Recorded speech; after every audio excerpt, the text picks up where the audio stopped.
Good day and welcome to Forces of Flight. This is Dustin Drews, and today we're going to be talking about aviation medical exams to see if you are fit to fly.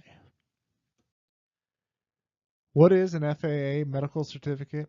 It is your medical certificate saying that you're safe to fly an airplane that gets signed off by a FAA flight physician.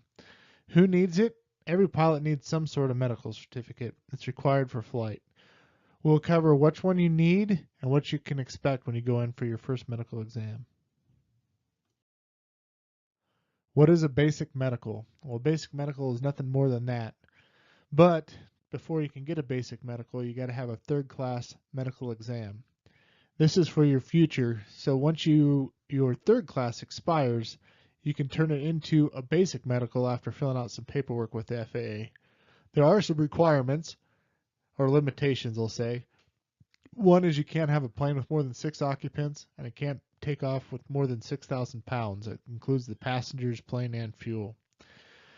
There's some limitations on how many people you can carry, and it also says you can't fly more than 18,000 feet above the ground.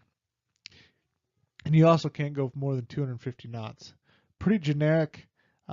They just come out, I think, with this in 2016 or 17.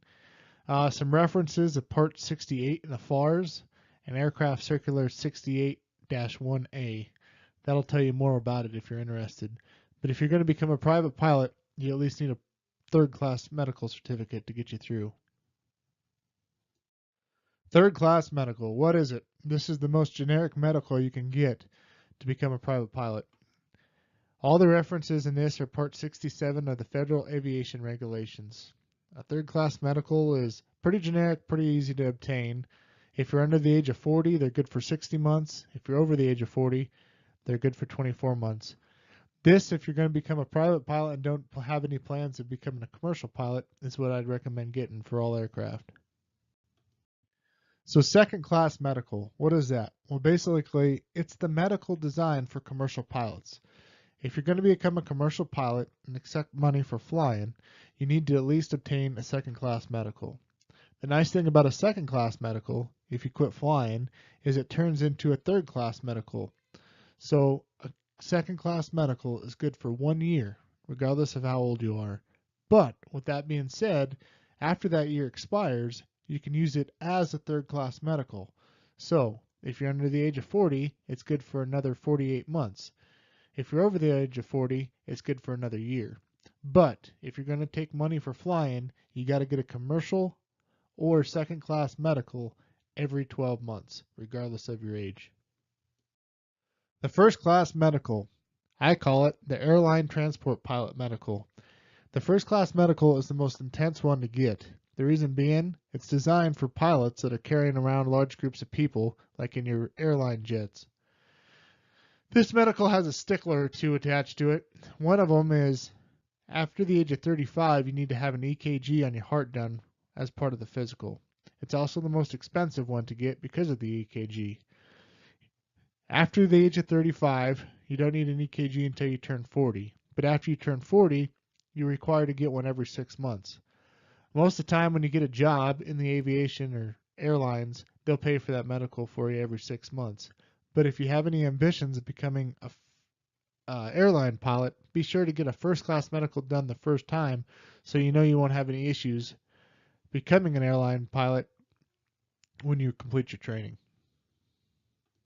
What to bring?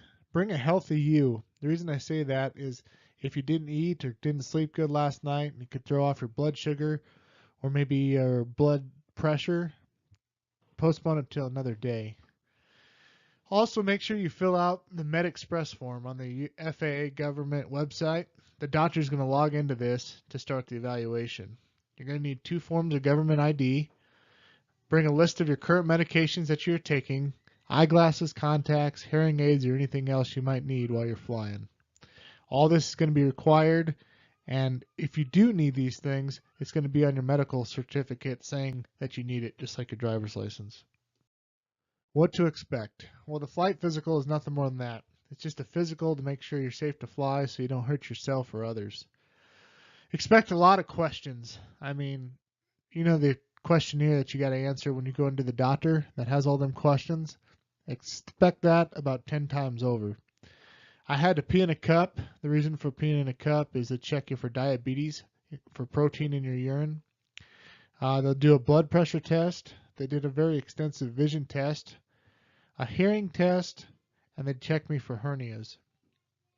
And since I was over the age of 35 and wanted to make sure I was good to go for an airline certificate, they did an EKG on my heart. I had a good ticker, so no other issues there, but that's just what you can expect on the medical. The possible outcomes. Well, a pass, that's pretty self-explanatory. You get a little piece of paper with the doctor's signature on and life is good. A deferral, that means that it gets deferred. You don't have a pass, but you don't have a fail. They got to send it up the chain of command to get further approval.